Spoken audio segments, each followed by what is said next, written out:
Class 7th History. Chapter number 11, Political Formations in the 18th Century.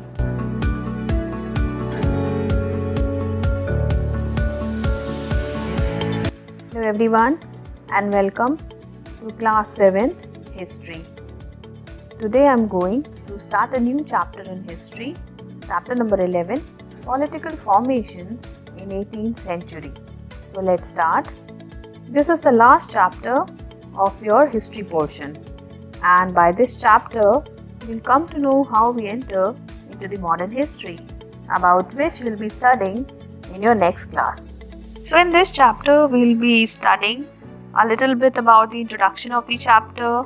Then we'll be studying about the regional kingdoms like Awadh, Bengal and Hyderabad. Then after that we'll study about the Rajputs, Punjab under Sikhs, Mysore's, the Marathas and the Peshwas. So before I start the explanation of this chapter, let me remind you that the history has been divided into the three periods. First is ancient period, second is the medieval and the third is the modern period. Ancient period, about which you studied in your previous class, that is class 6th, and medieval period, about which you studied in class 7th, and about the modern period, about which you will be studying in your next class, that is class 8th. 8th century witnessed a lot of changes, and that was the time we entered into the medieval period. Medieval period stretched from 8th century to 18th century. Just like 8th century witnessed some changes, in the same way 18th century also witnessed some changes, and with which we entered into the modern period of history. So basically in this chapter we are going to study about the later Mughals, foreign invaders, rise of independent states. So in the beginning of the 18th century, India witnessed the decline of the Mughal Empire. That resulted in the rise of various regional kingdoms. And the next part of the century saw the growth of the British rule, about which you will be studying in class 8th. There were various reasons for the decline of the Mughal Empire.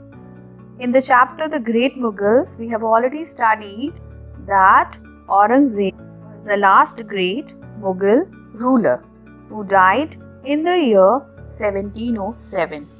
And the later Mughals, who were his successors, they were not very strong, so they could not carry the legacy forward. Then there were invasions in India. The invasions, they were from Nadir Shah in 1739 and Ahmad Shah Abdali in 1761. Nadir Shah, who took away the famous Kohinoor diamond and the peacock throne of Shah Jahan.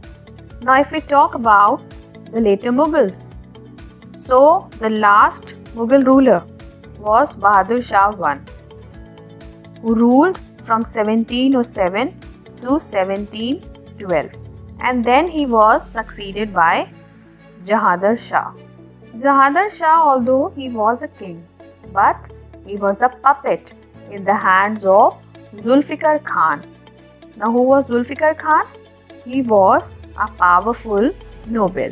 The next ruler was Farrukh Siyar, and he was the nephew of Nader Shah. Farrukh Siyar was the ruler only in the name, and he was controlled by two brothers. The name of the two brothers were Abdullah Khan Baraha and Hussain Ali Khan Baraha. And that was the reason that these two brothers, they were known as the Kingmakers and the Sayyid brothers. In the year 1719, Sayyid brothers removed Farrukh Siyar from the throne, and within a year they placed and removed two more rulers from the throne.